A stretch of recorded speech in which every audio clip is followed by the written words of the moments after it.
এবার বালি ব্যবসাতে সিবিআই তদন্ত উঠছে প্রশ্ন, কারণ কয়লাকাণ্ডে সিবিআই তদন্তের আগে নাম ধরে ধরে অভিযোগ হয়েছিল।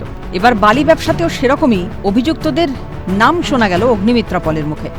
অজয় নদীর বীরকুণ্টি ঘাট থেকে যে করছে তার নাম লালন। দেশের মহান ঘাট থেকে কৈলাস মাহাতো, তালডাঙ্গার চিচুরবিল মৌজা থেকে তারকেশ্বর রয়, গোদাবরী কমোডিটিজতে শেখ মইনুল ও দরবারডাঙ্গা ঘাট থেকে অত্যাধুনিক জেসিবি মেশিন দিয়ে বালি লুট করা হচ্ছে কেন? আসানসোল শিল্পাঞ্চল জুড়ে চলছে অবৈধ ব্যবসা। না, একথা আমরা বলছি না, একথা বলছেন রাজ্যের বিজেপি নেত্রী তথা আসানসোল দক্ষিণের বিধায়িকা অগ্নিমিত্রা পাল এবং সাধারণ মানুষ। এবং তার সত্যতা প্রমাণে আমরা পৌঁছেছি আসানসোলের জামুরিয়া থানার চুরুলিয়ার তালডাংরা ঘাটে এবং সরাসরি যে দেখাচ্ছি এই যে বালি, এই বালিকে নিয়েই কিন্তু বিতর্ক সময় সময় বেড়ে চলেছে। এবং যে বিষয়টা বলা হচ্ছে যে এখানে দিনেও বালির ব্যবসা হচ্ছে, রাতেও বালির ব্যবসা হচ্ছে। আমরা যে জায়গাটা দেখাচ্ছি বাঁ দিকে, সেখানে বড় বড় মেশিন দিয়ে দিনের বেলাতেই বালি তুলে সেই বালি চলে যাচ্ছে ট্রান্সপোর্টের মাধ্যমে। আবার তার সঙ্গে সঙ্গে আমরা দেখাচ্ছি ডান দিকে দূরে সেখানে ডিঙি লাগানো রয়েছে, নৌকো লাগানো রয়েছে। এলাকাবাসীর কথা, এখানে নাকি দিনে বালির ব্যবসা হয় না, রাতের বেলা গাড়ি লাগে। অভিযোগ উঠেছে তৃণমূল নেতৃত্ব থেকে শুরু করে প্রশাসন সবাই সবটা জানে। এদিকে ওভারলোড বালির গাড়ির চাপে ভাঙছে রাস্তা, পরবর্তীতে সেই রাস্তার সংস্কার হচ্ছে না, ভাঙা রাস্তা দিয়েই চলাচল করতে হচ্ছে সাধারণ মানুষকে।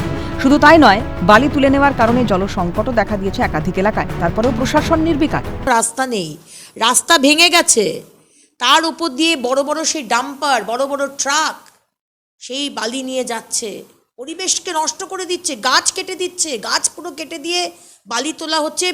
নদীর মধ্যে অত্যাধুনিক মেশিন নামিয়ে দেওয়া হয়েছে। যদিও এই বিষয়ে পাল্টা যুক্তি খাড়া করেছেন আসানসোলের মেয়র। বলি, এর আগেই বর্ষা ছিল, তখন রাজ্য সরকারের থেকে এবং মাননীয় মুখ্যমন্ত্রী বারবার বলছিলেন জল ছাড়বেন না, বন্যা হয়ে যাবে। যদি বালি চুরিয়েই হতো তাহলে বন্যাটা হতো কেন? যে এটা সম্পূর্ণভাবে পশ্চিমবঙ্গের সাথে বিমাতৃসুলভ করা, আচরণ করা। মানে যদি বালি চুরি করতো তাহলে। ঘটনা ঘিরে পাল্টা সাফাই শাসক শিবিরের। ইদানিংকালে 200 কিউসেক থেকে 300 কিউসেকের মতন জল ছাড়ছে, যেটা পর্যাপ্ত পরিমাণ নয়। তাই জামুদরে জল সংকট দেখা দিয়েছে। এতে বালির সঙ্গে তৃণমূল নেতা বা পুলিশের কোনো সম্পর্ক অবশ্যই যদি সেরকম দুর্নীতি ধরা পড়ছে, আপনাদের মাধ্যমে আমি বলে দিচ্ছি যে আমাদের করাপশন একদম জিরো, যার জন্য কর্পোরেশনে দেখছেন প্রত্যেক দিন আমরা ঝামেলা করছি যে যাতে আমরা জল পাই, পাবলিক আসল আমাদের কাছে আসে। প্রতিটা কাউন্সিলরকে তার কৈফিয়তে উত্তর দিতে হয়। কিন্তু বাস্তব চিত্রটা সম্পূর্ণ আলাদা। প্রকাশ্য দিবালোকেই নদীতে মেশিন নামিয়ে তোলা হচ্ছে বালি, অন্যদিকে নদীর আরেক প্রান্তে লাগানো আছে নৌকা। অভিযোগ, সন্ধ্যের পর থেকে সেখানে শুধুই ট্রাক লোড হয়, এরপর ট্রাকে করে বালি পাঠানো হয় দূর দূরান্তে। ঘটনায় তীব্র কটাক্ষ করেছে বিজেপি নেতৃত্ব। ভিডিও জানেন না, নাকে তেল দিয়ে ঘুমোচ্ছেন, কানে তেল দিয়ে ঘুমোচ্ছেন।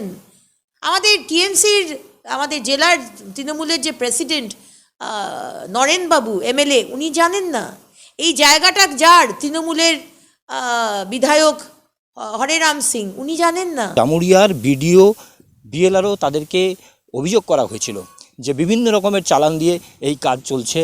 এখন দেখার প্রশাসন কি ব্যবস্থা নেয়, কোনটা বৈধ কোনটা অবৈধ, প্রশাসন সেটা প্রমাণ করতে পারে নাকি। আসানসোল থেকে তৃণাঞ্জন চট্টোপাধ্যায়, ক্যালকাটা নিউজ।